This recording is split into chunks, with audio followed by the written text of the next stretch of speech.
omuntu wa bulijjo yonna gy'osinzira okutwegattako nate akawungeeza konna ku lwaleero ku nnaku z'omwezi zino ziri 31 mwezi gwa kutaano mwaka 2022 nkwaniriza nnyo mu pulogulaamu mpulidde kamenya ey'akawungeezi ka leero ku ddakiika 11 ezeganye essaawa 10 ez'akawungeeza k'olunaku olwaleero. Of course tuba tutunuulira mawulire kuva mu bitundu bya ggwanga bya njawulo era kkiriza tugenda kulabika nti tufuna bingi nnyo nnyini ddala okuva mu buli kasonda k'eggwanga lyattu Uganda. Twongere munnange okwekenneenya nawe okutambuliza wamu n'okumanya mu mbeera efaanaganako ddala bw'etyo. Nze omugabi Matobo Hod Munakyaddondo okulabika nti nkutuusaako pulogulaamu eno eya mpulidde kamenya ey'akawungeezi ka leero era nga bulijjo Monday to Friday bwe tubeera essaawa nnamba z'eddakiika 6 nga tuli butoola butereevu bulambalamba okwetegereza munnange amawulire okuva mu bunyomero bw'eggwanga ery'enjawulo ova mu Maserengeta ova mu Mambuka bugwanjuba buvanjuba obwa Uganda kkirizagaana tuba tutuukayo yonna eyo ku kaaluko ne tukutuusaako munnange amawulire agavaayo naddala mu bitundu ebyesudde Kampala n'oyongera okubaako ne byotegeera n'eggwanga nga bwe litambula. Economy ng'efaanagana nga bw'efaanana, abantu baavu tebalina ssente, waliwo omwana eyafudde mu bitundu ebya Arua, basawo kwediima ne bagamba tetugenda kumujjanjaba. Tetujja kujjanjaba mwana bw'oba tolina nsimbi oba bazadde be nga tebalina nsimbi. Omwana gye byaggweredde munnange nga obulamu bugenze. Ndowoozawo wennyininyini bwe tuba tutandikira ebitundu ebya Arua. Omwana wa myaka 2 yafudde. Omwana ono aw'emyaka 2 yafiiridde ku ddwaliro erya Arua Regional Referral Hospital oluvannyuma lwa nnaasi ayitibwa Paulo Wamala okusaba bamuweeyo akasente ka mitwalo 21 okusobola okulabika nti akola ekiyitibwa operation oba okulongoosa omwana ono.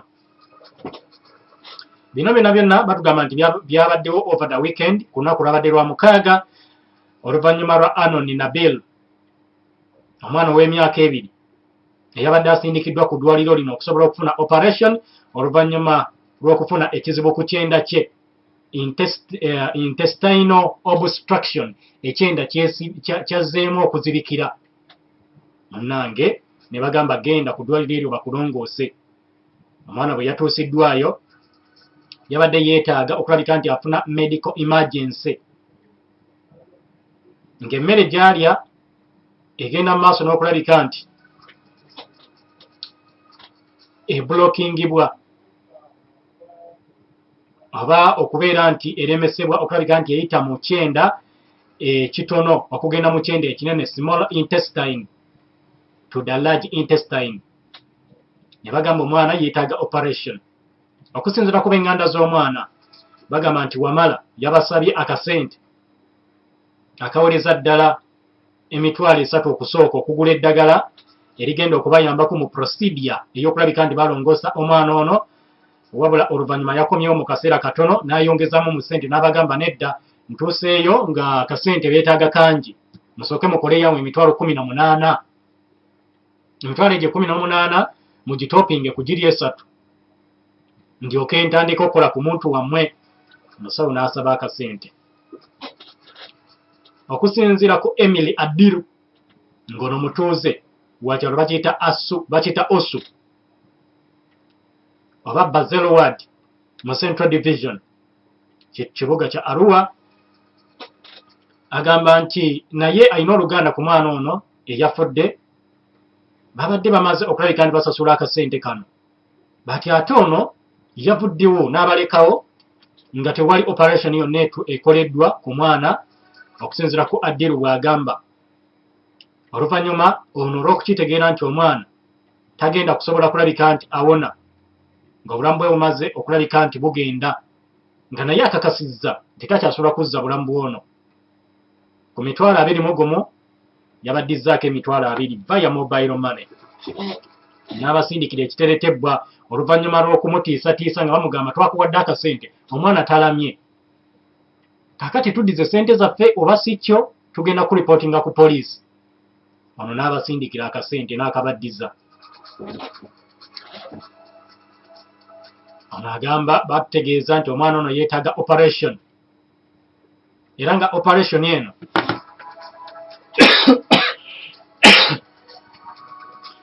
operation eno nga balina okugikola ku makya ku lunaku lwa Sande ku ssaawa nga emu. Era omwana ono n'atwalibwa mu nda eyo okusobola okulabika nti balaba omusawo okubabuulira kyekyetaagisa atwalibwe mu theatre alongoosebwe. Ono agamba oluvannyuma yabayita n'abagamba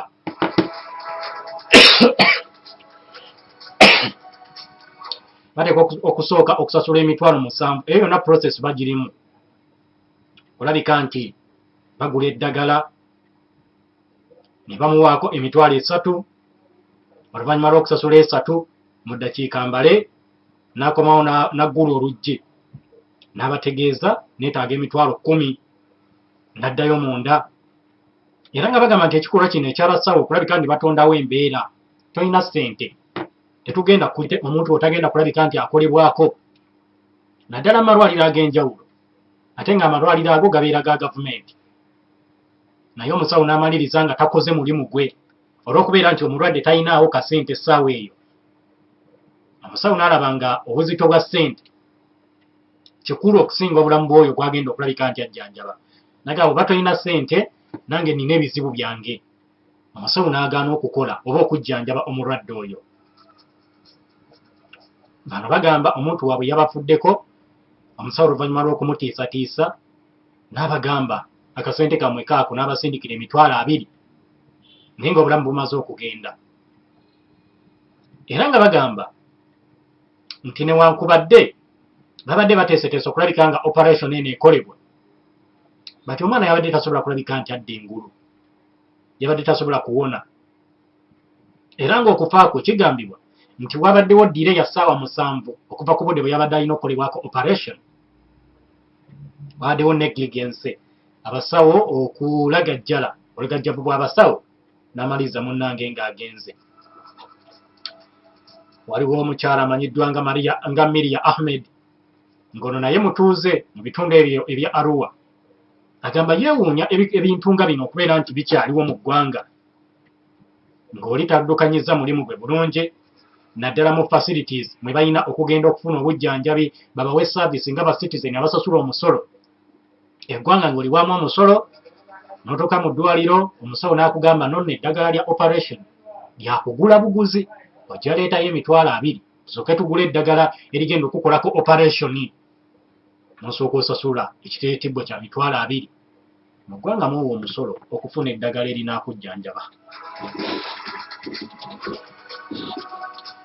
Era ono n'agamba nti ekizibu kya Uganda just citizen oba concerned citizen nti amalwaliro gaffe gamanagingibwa bubi. Human resource nayo problem. Ne bagenda ne beemployinga abantu oba oliawo abatalina kwagala eri bantu, nga musawo naye nga mukambwe, nga teyalina kubeera musawo ng'alina kubeera musirikale w'amagye oba ng'alina kubeera mirimu mirala, naye n'agenda n'asoma obusawo ne bamuwa omulimu. Kati wuuyo yabagambye emitwalo 21 oba si kyo simukwatako, omwana n'adireyinga, obulamu ne bugenda, ng'ate nabali akasente babadde bakafunye. Tubirabye bingi nti omukyala bamugambye sasula esente bwe ziti, sente ezo ne zigaana okuweramu obwo obudde. Omukyala omusawo n'agaana omukolako, bano baba baleese sente okusasula omulwadde akolebweko, ate omulwadde n'afa. Ne batasobola kulabika nti bakikwasaganya. Ng'obulamu bugenze, sente zibadde zifunise, bati bootumye sente olumu bazeewoze bakoze n'endagaano zaabwe, butya bwe banazza sente ate omulwadde tasimattuse. Kale tugambe nti obatumye sente nga bw'okola okulaba nti wakiri obulamu bw'omuntu obwo butaasibwa, bati babayitako mu nkuubo ezo ne bagenda. Oli nga yasoma omusawo era ekisoma akyagala n'eggandula azambala enjeru eziraga nti musawo, bati nga tamanyi kubudaabuda bulungi balwadde.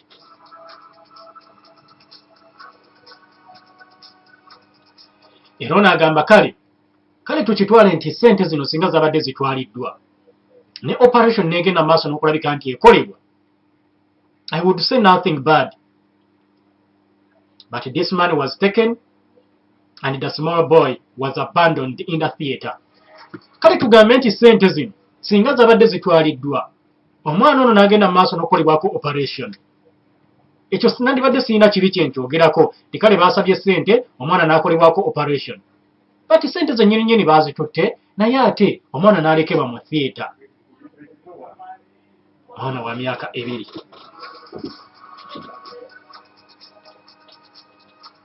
Ku nsonga ezo byabadde mu bitundu bya Arua. Era okusinziira ku District Commissioner RDC, Resident District Commissioner owa Arua ayitibwa Alice Akello, yavuddeyo n'avumirira ekikolwa kino era n'ategeeza nti action egenda kulabika nti eteekebwawo eri omusawo ono oba nnaasi ono ataakoze mulimu gwe, kulabika nti ataasa obulamu bw'akavubuka kano akato ak'emyaka 2 gyokka. Era n'ategeeza omusawo ono akwatibwe bunnambiro so that abeera nga example ekyokulabirako eri abasawo abalala abakola mu nkola efaanaganako bweti.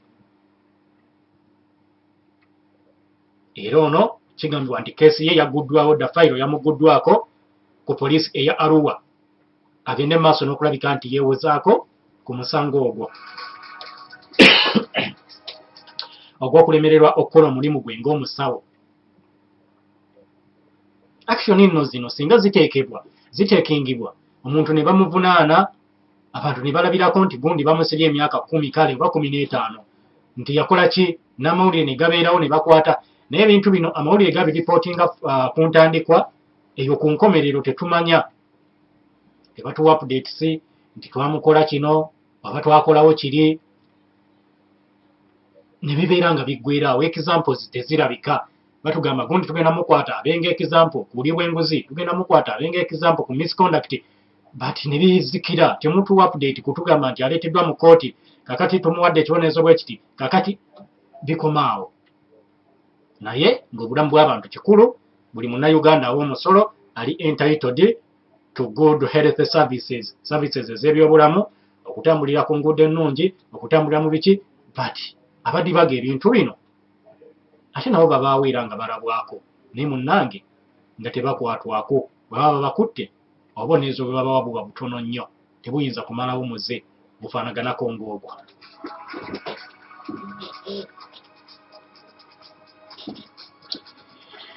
Of course bwe tuseeseetuka okuva mu ttundutundu eryo erya Arua okukomawo mu kitongole ekya Uganda Police Force, ebikolwa eby'obutemu byeyongedde nnyo naddala mu bitundu eby'enjawulo mu ggwanga lyattu Uganda. Era nga osanga abooluganda nga betta abantu batta bannaabwe mu ngeri ezitasaana oba nga tebawadde ensonga ematiza. Waliwo ekikolwa ekinneewuunyisizza ennyo, in fact ekyatandise kunneewuunyisa okuva poliisi bwe yatteereddeyo update season.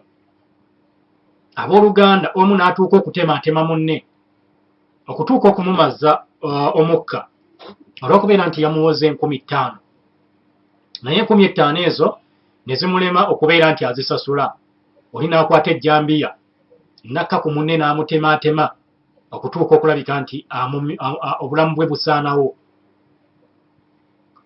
Batugamba nti mu wiiki ewedde poliisi yatandika okulabika nti enoonyereza, poliisi ye Isingiro yatandika okunoonyereza ku ttemu eryagenda maaso n'okulabika nti likolebwa mu Isingiro. Era balina omukulu gwe bakutte ayitibwa Abahe David wa myaka 28 nga mutuuze wa ku kyalo Omukehangire mu Bugongi Parish Nyakitunda Sel. Oluvannyuma luno okutemula muganda wamanyiddwa nga Abasa Joshua wa myaka 16. Era nga kigambibwa nti Abahe David yali abanja Abasa Joshua 50,000 ze yamuwola ng'ebbanja lyabadde amubanja. Era baafuna obutakkaanya ng'ennaku z'omwezi 23 Ogwokutaano 2022. Era oluvannyuma omukulu Abahe David omuvubuka w'emyaka 28 yakwata ejjambiya n'atandika okutemaatema mutowe ow'emyaka 16 olw'50 ezaali zimulemye okusasula. Ono yasooka mutema engalo ze n'azikutula. Yayongera n'amutemaatema n'amuleetako ebisago eby'enjawulo. Yamutema ku mutwe n'amutema ensingo n'agimenya.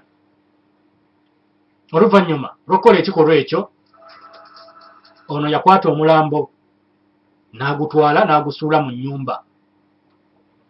Poliisi ye Isingiro ono yamukwata era bamulina mu kaduukulu kutta muganda we, abooluganda babiri, nti ono muto wange yanzirako oba ono mukulu wange. Naye oli n'atuuka okutemaatema munne ku 5,235 ze yamuwola, n'ajjayo n'ejjambiya n'atemaatema omuntu kozi agaanye omuwa 50,000 oba oliawo tannazifuna kati nga yazimuwola. Simanyi ki kigudde mu nsi. Mmase ekisa okulabika nti kyeggwaawo ne mu bantu abayinako oluganda oli naaba nga takyafiiringa nti this is my brother, ng'abantu beesanga ne ku kibuga ne beetwala nga abooluganda ennyo, naye bali bagatta omusaayi gwe gumu. Omuvubuka amanyiddwa nga Abahe Joshua, munne ayitibwa David, n'amutema n'amugya mu bulamu bw'ensi eno. Omulambo n'agukwata n'aguteeka mu kayumba.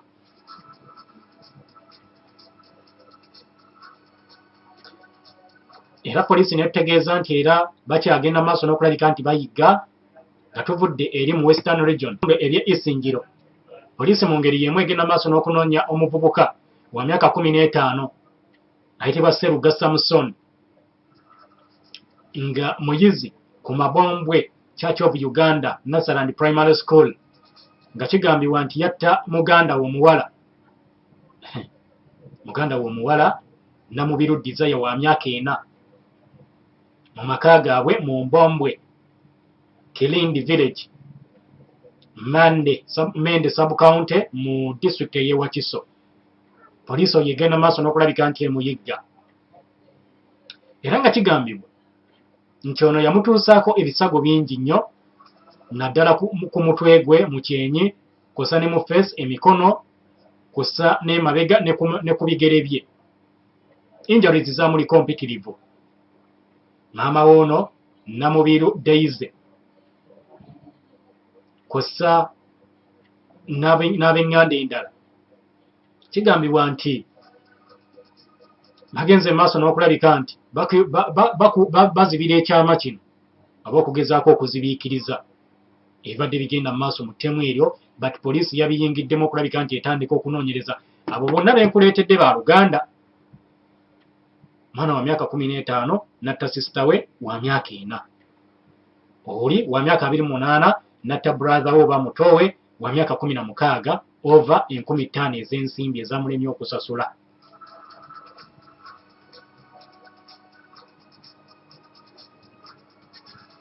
Era nga poliisi yategeezezza nti kakati bakizudde nti ebikolwa eby'okujonjeseganya abaana ne babeera nga beejonjesa oba nga beesojja, naddala mu baana abato, birabika nti byeyongedde nnyo, naddala mu families, ng'olumu biva ku domestic violence, ebikolwa ebibeera ewaka oba obusambattuko mu maka, kw'ossa ne child abuse. Era nga ensonga zino ebiseera ebisinga abafamily oba ab'enganda bazitwala nga ziri private, obutaagala kuzireeta mu mbuga z'amateeka, kulabika nti bagenda mu maaso n'okulabika nti bayambibwa ekitongole ekya poliisi. Era abamu bwe batuusibwako ebikolwa ebifaanaganako ng'ebyo, bagenda mu maaso ne batangirwa abafamire zaabwe okulabika nti babaako n'engeri gye batuukira ab'ebyokwerinda. Ne bagamba singa onooloopa muganda we ku poliisi nti yakoze kino, ogenda kulabika nti otufunamu obuzibu, tujja kukubonereza. Abamu domestic violence n'ebeerawo, abaana ne batulugunyizibwa naye nga batya okuloopa olw'okubeera nti munnange ewaka bajja babonereza, maama yagaana, tojja kulumya munno, lwaki omusibisa? Naye olumu ng'omu kyaba akola kiba kya bulabe eri omulala, nga bajja kumutirimbula. Era abaana bangi bafunye ebisago eby'amaanyi, gamba nga bad touches, rape, sexual assault, kussa n'ebikolwa ebirala. Bakubwa empi nga bakubibwa ab'enganda zaabwe naye nga tebasobola kulabika nti baloopa. N'ebintu ebifaanaganako bwe bityo. Kati poliisi egamba bagenda maaso nakulabika nti bayigga omuvubuka oyo ow'emyaka 15 eyatuusa ekikolwa bwe kityo kulumya n'okutirimbula mugandawe wa myaka 4. Isingiro 28 yatta omwana wa myaka 16 over 5,000 shillings, sente 5,000 ne zizitowa okusinga obulamu bw'oyo gwagabana naye omusaayi. Awo we tutuuse simanyi kiki, bwavu, nkuza y'abaana mbi, oba katudde